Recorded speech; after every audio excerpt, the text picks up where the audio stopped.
interested in this incubation. And we hope that you leave today with a little bit more information. We hope that you leave with a little bit more of an understanding so you're able to take a decision over the next couple of days. And so I'm going to leave you with three things before we jump into questions, right? So I'm actually going to leave you with a story. I'm going to tell you a little bit of a statistic, and I'm going to tell you what we're thinking about when it comes to time.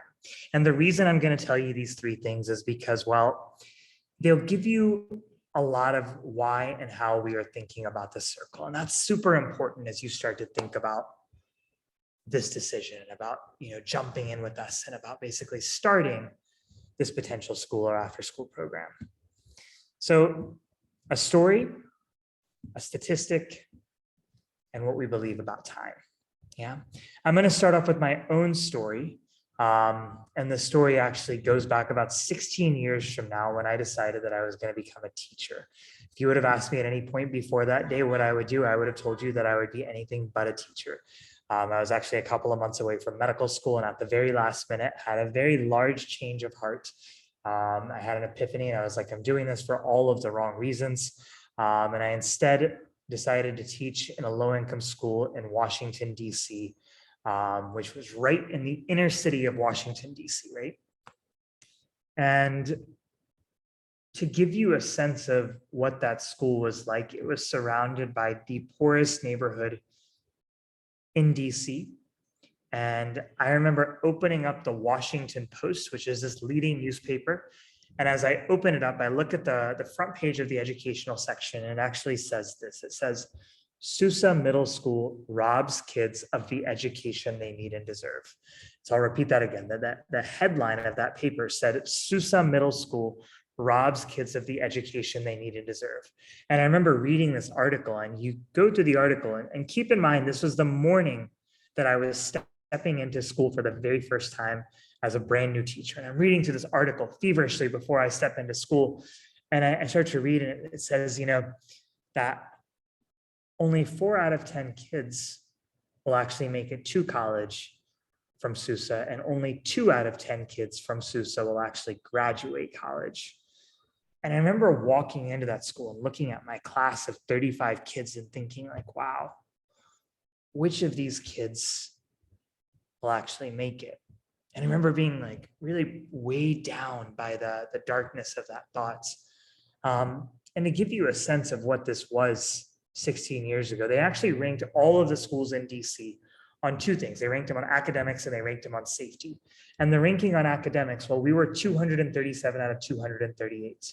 And we were 238 out of 238 on safety. And so what that meant is that I was spending a large part of my first year actually breaking up fights. I was spending a lot of my time like trying to figure out how to basically deal with all of the gang violence and the other things that were spilling their way into the school. And by the end of my first year, well, I was so like distraught and I was so fed up that I was on the verge of quitting. And I went to the principal with my co-teacher, and I made this suggestion, which feels somewhat brash in retrospect, but I said, hey, would you let us actually take over the school? And we thought she would say like, definitely no. And for some reason, she was like, yeah, actually, we'd love to have the help. And so we ended up rethinking the curriculum. We ended up retraining teachers. We ended up going door to door to basically all 400 parents' homes. We basically did everything that we could to try to think about how do you reimagine the culture of the school. That school made a lot of growth the second year. And I don't say that to boast, but I say that to say like it left me with this inkling that if we can make a lot of change in such a short amount of time, think about what could happen if you could actually go bigger. And at the end of that second year, well, they ended up shutting the school down, and they ended up reopening the school under different leadership. And fast forward 12 years, I'll tell you where this story is going now. Fast forward 14 years, actually. And that school went from 238 to 36. It's now since jumped to 18, and safety to 28, which has now since jumped to about 12. And so I tell you that story because I think like that story and the growth and seeing this crazy place that this school was to where it went, to be honest with you, like it's what's kept me in this work. It's what made me realize that I was going to commit a lifetime to education, but it made me realize 2 things that were more granular. One of those is that, well, schools matter, right? Like schools have the potential to be breakthrough for kids, or they have the potential to be completely catastrophic for kids. And it has the choice to choose either. And the second is that leadership matters, right? Like the people within a school matter so very much. I moved to India in 2008 kind of on a whim, and I confronted what were the statistics that all of us on this call know so very well, right? We are looking at the fastest growing young population. We have 500 million kids below the age of 25, 260 million below the age of 18. We have the largest K through 12 system in the world with 1.7 million schools. And not only that, when you double click on what is happening within those schools, you recognize that we actually have a system that is failing kids on quality, right? So we have made enormous amounts of progress on getting kids into school over the past 35 years. But now that kids are into school, 96% of kids in India have access. But now that kids are into school, there is this realization that our kids aren't learning what they need to be learning. And when you dig deeper, you find that those levels of quality are just basically spanning across. And you find that the pandemic not only did nothing to help that, it exacerbated it deeply. And that's my story. And that's a lot of what's driving me to found the circle, but it's also what's driving a lot of work here in India. I'm going to tell you a statistic now.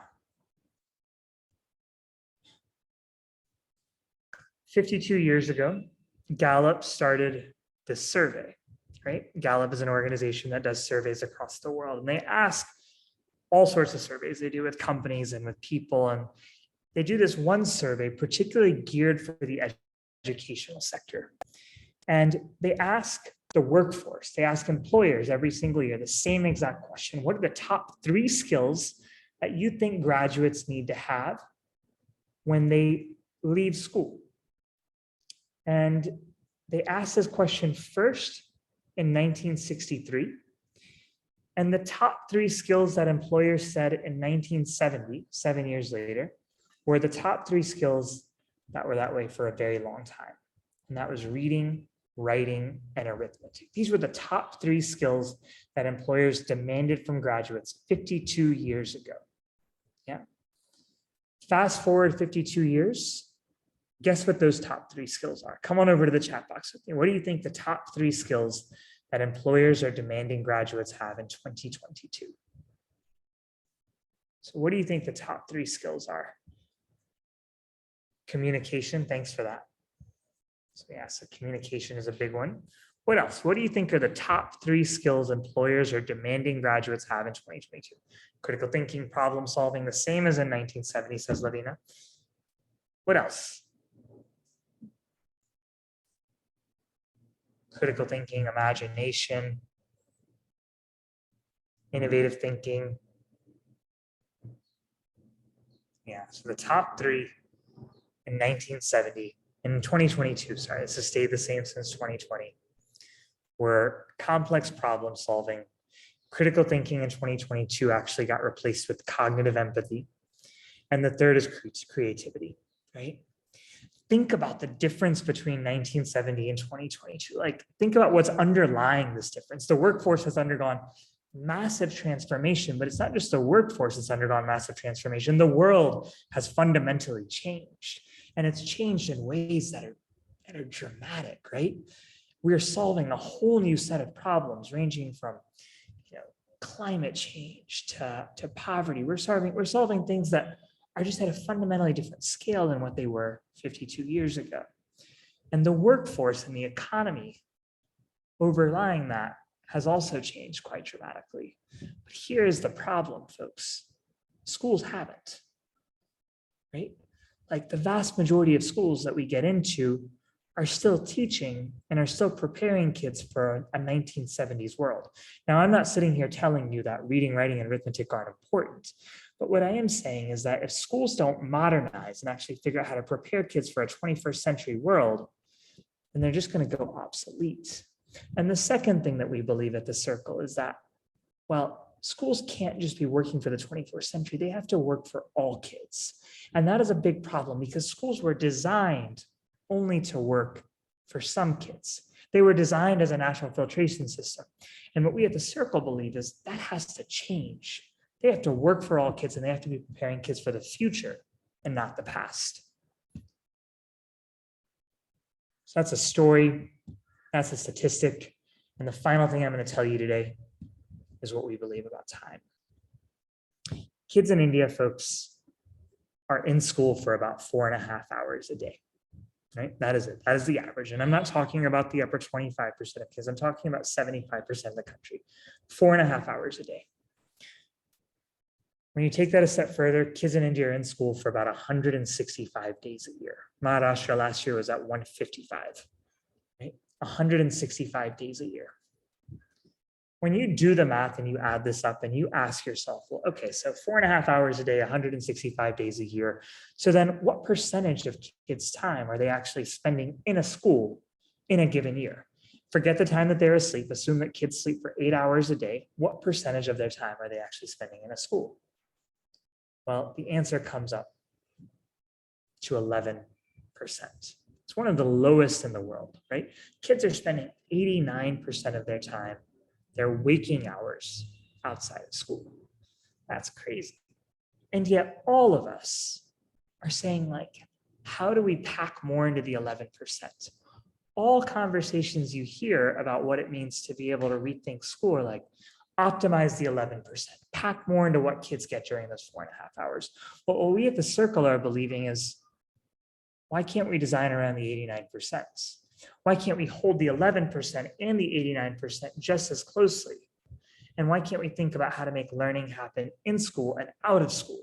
And what would be different for kids? And what would be different about education if we could actually widen the canvas? So I tell you those three stories. Actually, I tell you that story, that statistic, and that realization of time, because they actually tell us the 4 big beliefs that we have here at the Circle. Belief number 1 is we believe that education has the power to be game-changing for kids from low-income backgrounds. The unfortunate reality is that it is not for the vast majority of kids in India. And belief number 2 is that we have to reinvent schools so that they prepare all kids and not just some for the 21st century. It cannot be something that only the privileged have access to. And belief number 3 is that we have to design around waking hours. We cannot only be thinking about the 11%. Only thinking about the 11% is an anachronistic belief that just will not serve kids for the future. And belief number 4, well, that is that education cannot just be preparing kids for greater opportunity. We are witnessing a world around us that feels broken in so many ways. And the truth is that our kids have the potential and the power to change that. And so we at the Circle believe that education needs to be equipping kids to be change makers. We need to be empowering kids and teaching kids how to change the world around them so that they are a part of the solution and not recipients of the solution. And that is what we do at the Circle. Well, we are trying to reinvent schools. And through reinventing schools, we believe we have the potential to reinvent and rethink India so that we prepare India for a new century, a new dawn. And the incubation sits at the heart of that, right? The incubation is our effort this November to go deep with a small group of entrepreneurs that we will go on a journey for 2 straight years with through a full-time, fully paid. Incubatees will actually get a stipend. Entrepreneurs will get a stipend every month to make sure they're able to commit full-time. And you may have seen some of our campaigns. And at the heart of our campaigns is what we believe. We believe that there are people out there like the folks on this call who've actually dreamed of starting schools and who've actually dreamed of starting after school centers. And because of the 11% and the 89%, we are focused on both. We're saying we want to rethink schools and we want to rethink after school centers. And so we are trying to incubate both. And we believe that people that are out there have the dreams to be able to do so. Our intent is to be able to walk that walk with folks like all of you here to say, we will build this with you. And we will, through the incubation, show you and teach you how to do 3 things. Teach you how to design that school. We'll teach you how to launch it. And we'll teach you how to run it. What you will notice in our language is that we use the word school and after school program quite interchangeably. And that's because we believe we need to start blurring the lines between what happens in the 11% and the 89%. So What's entailed in the 2-year incubation? Well, one is school visits. We'll be visiting schools together as a cohort over the 2 years. In India, we'll also do 1 school visit across the world. 2 is you'll actually serve in an apprenticeship, because we believe there's no better way to learn how to run a highly effective school than to actually spend time serving in one. So you will do a 4 to 6 week apprenticeship where you will actually shadow a school leader and learn the ropes. You'll work with coaches. Weekly and every fortnight, you'll actually have school leaders working to coach you. You'll have executive coaches working to coach you. You'll be a part of a network. You'll have a peer community that is working with you to actually grow with you. And these will be people who are trying to figure it out just like you are. You'll come together for about a week every month. You'll go through workshops. You'll go through design changes. You'll actually go through programming that is intended to teach you how to design that school, how to launch it, and how to run it step by step. You'll get access to a lot of tools and a lot of resources that we have not only collated from across the world, but that we've also designed ourselves. And these will be intended to equip you to be able to start building, to start learning how to run, to start learning how to launch. And finally, while we will not guarantee funding, and that is not one thing that we can do. We say that, entrepreneurs need to be in the driver's seat of this. What we will do is make sure that we are connecting you to as many people as we can. We will also teach you how to fundraise. We will teach you how to pitch your story. And then we will teach you how to basically get out there and be able to basically make that pitch. So you're able to get the resources to be able to develop this. Year 1, when you break this down into what it actually means, well, year 1 is a lot of design, a lot of inspiration, a lot of concept. You're visiting schools, you're iterating your design. And along the way, every 2 months, you are piloting. You will design, you will pilot with kids, design, pilot with kids, because we believe that the more you pilot, the more it'll actually help you to be able to learn what to do better. And in year 2, you'll scale up those pilots and you'll start to learn about the operations. You'll start to learn, how do I run a highly effective school or after school center? And at the end of year 2, well, hope and the expectation is that you actually launch this. We are currently in the process of designing this. And so we are excited to be partnering with quite a few people from across the world, folks here in India, organizations across the world, designers across the world, people who have run schools, coming together and all saying, like, how do we put together the best 2-year incubation that will set people up to be able to launch? When you pull all of this together, the last thing I will tell you, and then we will jump into questions for our final 15 or 20 minutes. We have these 3 big commitments, right? And I want to leave you with this evening. And these 3 commitments are what we believe are like the core of what holds the circle together. And so any entrepreneur coming on board, we say we want to make sure that you are comfortable with these commitments and that you believe in these commitments just as much as we do.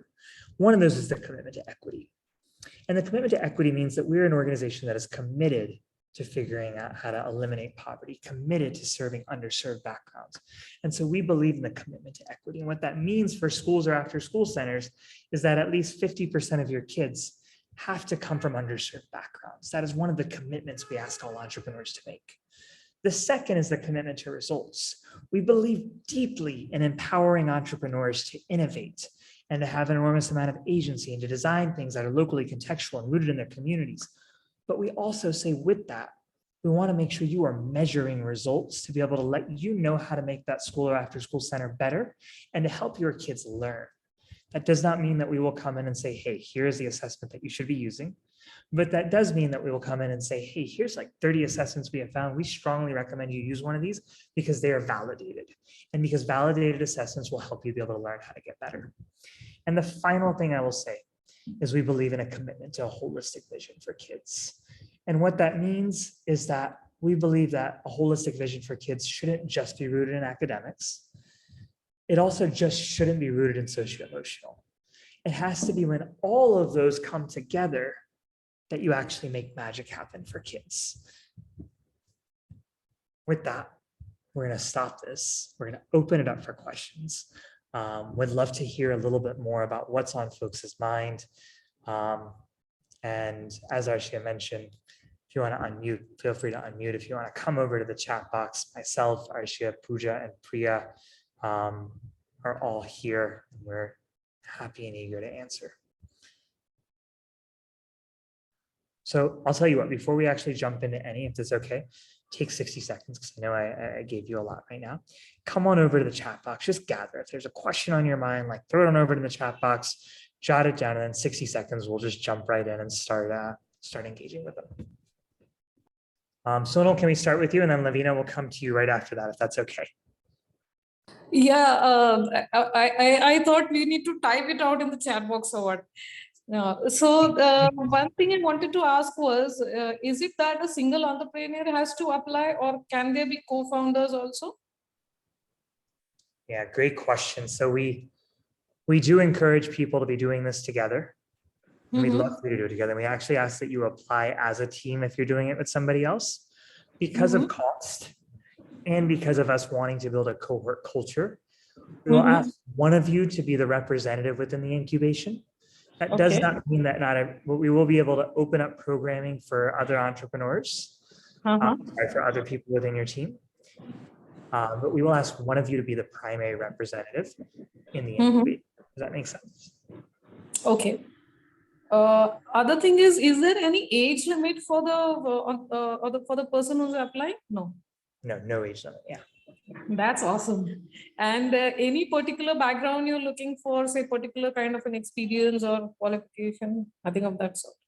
No, we're not looking for any profile. We're just looking for competence. We want to make sure that, like, people are coming in with the right competencies. And so we're looking for more things like mindsets and skills. And are you able to basically, if you have the drive, are you able to solve problems, creatively and analytically with us to be able to build this? So no profile.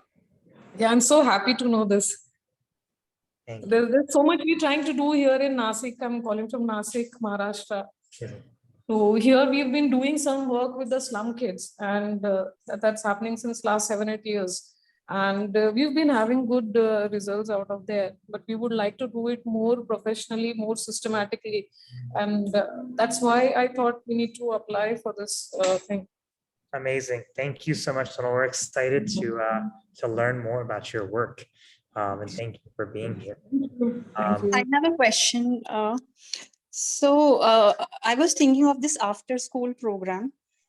So like for preschools, there is some infrastructural requirement, like the area of the building should be such and such. So is there any infrastructural requirement that when we, open the school or something, like, the question, right? So is there any requirement, like how we can open the school? Because right now I'm working as curriculum designer in Lead School. So I have this plan of opening either a preschool or after school program.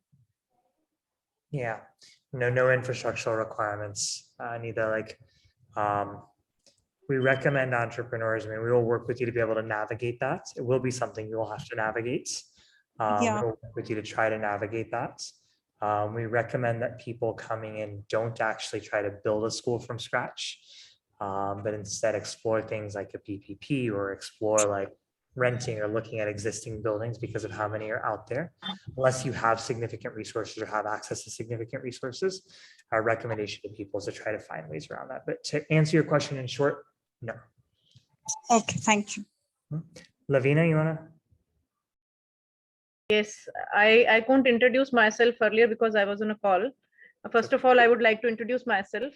I'm Lavina Rajput, and I'm already working in a school. I'm heading Army Public School Byas, which is a residential school.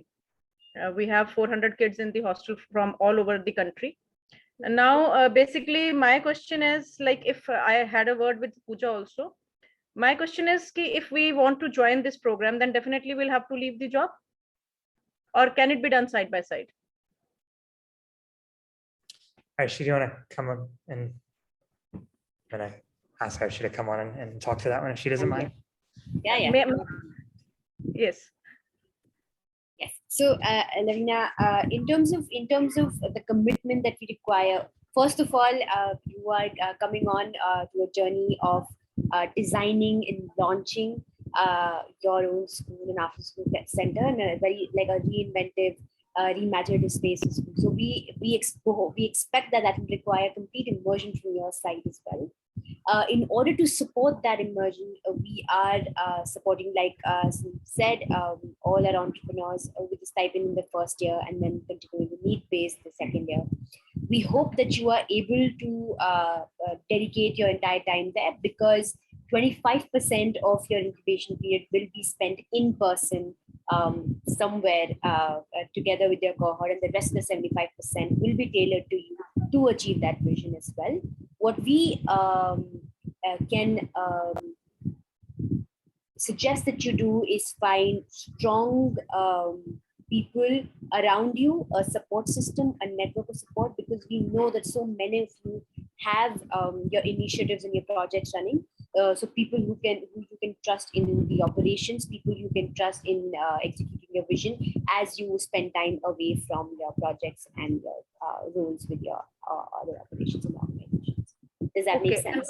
One more question on this, because the rest of the things are clear from the presentation also, and I could speak to Pooja also in details. The second question is, when we are going somewhere on projects, maybe we are visiting other schools, and like I read that it is in country and around the country, outside the country also. So who is sponsoring it? Is it through this incubation project only, or do we need to spend money on it? Because again, when we are leaving a job, we have to work out all our finances also. So that is also a very important question. That is going to be something that is part of the incubation program. So we will hope to make that part of the experience, and hopefully that's us. Sandeep, if there's anything you want to add to that. So this will be besides the stipend that you are giving. The stipend is our primary support to entrepreneurs. It's a 55,000 to 60,000 rupee per month stipend in year one. Right. It's our primary support to entrepreneurs. Yeah. Thank you so much. Thank you. Aisha, you had a question in the chat box that. Yeah. Hello, everyone. My name is Aisha, and my question is that what if somebody is already running a school? Like if it's a startup, it's been 3 months, then how does it work with the circle? Yeah, if it's within the first 18 months of you having started, we're actually very open to folks joining. Our focus is on you, but if the people have started within the last 18 months, then we are very open to incubating and to actually partnering. So if it's only 3 months ago, then yes, we would strongly encourage you to apply. And then there's one more thing. So now the school is already running. So we already have a planned curriculum, and a lot of things are already implemented, the infrastructure, let's say, or materials and everything. So then 50-60% of the work is saved. So then how does it go, like in that way? Yeah, I would be thinking about the incubation if you feel like you want to rethink those pieces, to be honest, right? Like if you're coming in and you're like, I've got this curriculum, but I feel like I need to rethink and I need to rethink the vision and all that stuff, because that's where the incubation will come in, particularly in year one, and so it'd be an opportunity to go deeper, to rethink those, to work through them. That's when I would actually be looking at it. So if you've started and you feel like you've got a starting point, like what the incubation will offer you is an opportunity to be able to rethink some of those, but then it'll also go deeper in year two, say, well, now how do you run? How do you coach teachers? Like, how do you basically get your ops to be in place? Like, how do you basically start to think about all of the granular aspects that we've learned from across the world about how do you run a highly effective program? All right. Okay, thank you very much. Thanks for that.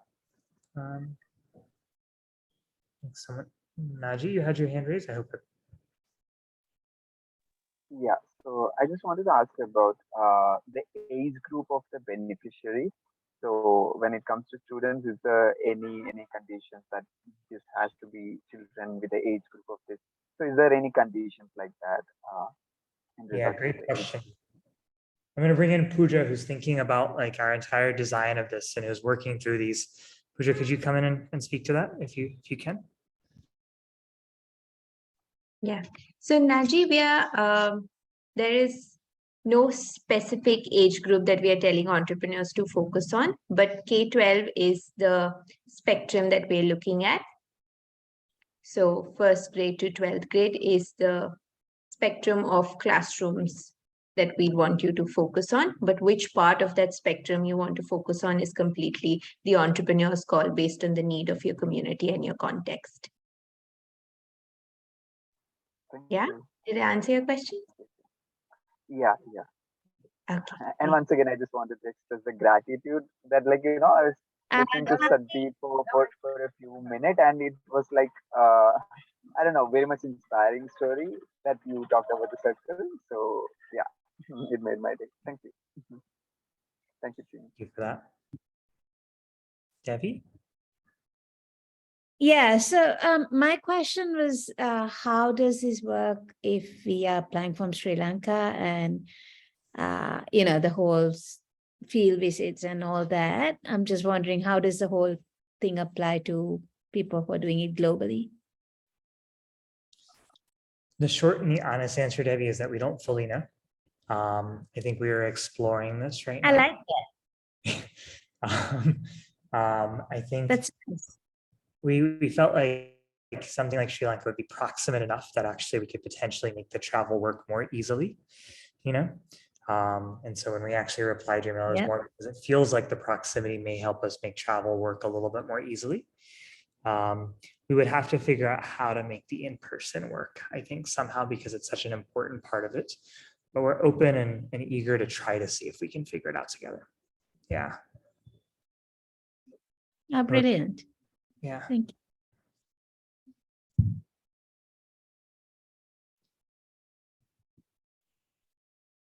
Everyone, we know it's 6, but we'll just use a few more minutes to continue to answer some of your questions.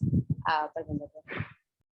Yeah, Sandeep, I just want to know about, as we are already running a school and we are affiliated K-12 school, and after school, like bylaws, CBSE is not giving us permission to run another thing, but yes, that they ask for the commercial activity, as I know that is not going to be a commercial activity. And you people have asked the 50% of the low socioeconomic group or the BPL family kids. I think I read about in somewhere in the PDF. So if some other students, they want to come and what would that?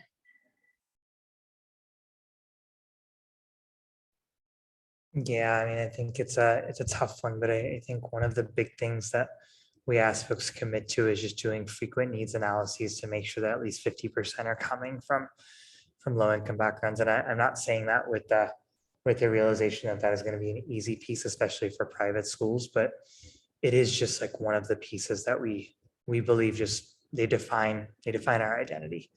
And so I think that while we believe that all kids need great schools, but a big part of like the reason that drives our existence is basically to figure out how do we reach more underserved populations. So though we already have many of like a 20% of our school community or school students, they are under RTE. Though I don't think any private school is considering RTE. Still, we are considering, and we are working on the same way, like an alternative school, though we have our own challenges, but still I'm committed to learn if I'm going to be a part of the circle. And thank you for this orientation, and it was much needed, and I was very much confused how to make video, and probably I'll submit my videos today on. Thank you. great to hear. Thank you. As Arshia said, let's open it up. If there are any other questions that are out there, we'd love to hold space.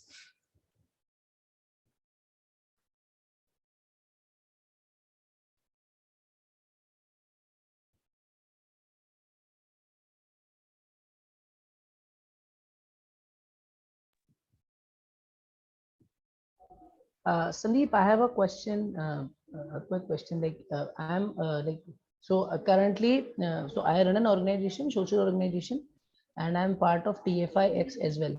So does it clash, or there is a problem in being in both programs, or it's fine? Yeah. I think as long as the programming doesn't clash with each other, that's what we need to make sure of from a calendar perspective, is my first sense right now. Like, I think usually we would say like, it's good that you have more support. Yeah. Right? But I think as long as the programming doesn't clash with each other. Yeah, I think because there are more virtual programs, so I think like it's like in a quarter, like we have the engagement and not like very much engagement. So I think that way it can be managed. So that should be the problem. So it should be good to go. Yeah. Thank you. It should be doable. Yeah. Yeah.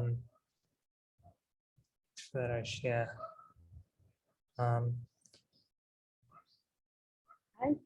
So I feel like we have been able to answer a lot of the questions, and it is slowing down, and we see that time is just a little bit over. Aisha asked how many entrepreneurs, school owners would be selected for incubation. We're looking at 6 to 8 entrepreneurs, wherein we consider an entrepreneur to be representing one initiative. So if you do have co-founders, it's fine, but we would like one representative from each initiative. So that's what we're looking at, 6 to 8 entrepreneurs for this cohort. Please do drop in any final questions. But as you drop in any question that you might have, I would love to remind you of a few things. The incubation program application deadline is on the 31st of August, which is Wednesday. I hope I'm not wrong in saying that, which is Wednesday. Before that, if you continue to have questions, you can drop in any of those questions at info@thecircleindia.org. I'm going to write that again, info@thecircleindia.org. Drop your questions here and we will reach out to you. Okay, and we are actually going to end this session with Sunil answering Zia's last question. Zia's asking, what can we do to increase our chances of getting selected? Before I answer that, scrolling up and see a couple of questions like alluding to the after school piece. And I know I should have touched on that in the chat box, but Pooja, could you actually just come on, maybe talk through like the focus on after schools and what the intent of that is? And then I'll switch to that final question. Sure. Sandeep, could you just tell me which question you're talking about, the after school bit? There's been a couple of questions in the chat box saying, can we explain about what we mean with after school? How does after school program work with the circle? Could you talk through a little bit of that? Do you mind? Sure. Like why we do after school and what we're doing. Right. So I think if like even while Sandeep was speaking, he focused on how children are spending just 11% of their time in school. And it's like a considerable amount of time, like it's almost 90% of time that they're spending outside school. So by an after school program, we mean a program that's not within the school hours, but like Sandeep said, for us, school and after school look very similar. They're basically programs where you're creating learning experiences for children. It might not, an after school program might not be in the normal 8 to 2 timing of a conventional school or a formal school that a child is going to, but it can be a space that you're creating after those formal school hours for children to come and go through learning experience. So for example, it could be an after school program for art or music where children are coming and learning through art and music, or through experiential learning or project-based learning. So it's basically how do you leverage the 90% that the child is outside the formal school hours to create learning experiences for them. And for us, there is no difference between a school or an after school program. And in the incubation, we are going to make sure that you design both the school and after school program through different design tools that we are going to offer to you. And in the process of the 2 years, how do you sort of launch and run that program so that you're able to create those experiences for children? So in the incubation, there's no difference between the offering that we have for a school or an after school program. It's going to be the exact design process so that the children have the exact same impact through it. Yes, Sandeep, do you want to add something to that? Perfect. That's perfect. Thank you. And we're close to time. So to Aisha's other question, like, how do we increase our chances? Like, I think, look, folks, we ask that you be authentic. We ask that you be crisp We ask that you be imaginative. We ask that you be concise, like there are no trick questions. We're not like coming at this trying to be, overly diligent. We're just trying to say like, is this a fit? And the best way to actually basically determine if this is a fit and this is able to meet you and support you where you're at is to be authentic, as crisp, as concise as you can, so that we're able to make sure we're able to basically get a holistic view of who you are and what you want to build. All right, I should back over to you. Thank you so much, Sandeep, for sharing that with us. I think one thing that I would love to also just add to that is being thoughtful. We'd love to see some of your ideas. We'd love to also just hear a little bit about how you might be able to bring that alive. When you add that to your application, it just adds this extra nuance that makes us feel like, all right, so you want to have your bias towards action. I think that's always fun to read. And with that, I would love to close this out. Remember, guys, the application deadline is on the 31st. You can always write to us at info@thecircleindia.org, and that's also in the chat. And if you have any of our contacts, you can just simply connect with us directly. With that, I would love to end this out. Wish you a great weekend and great time applying as well. Yeah. Good one, guys. Thank you, Sandeep. Thank you. Thank you, everyone. Have a good weekend, folks.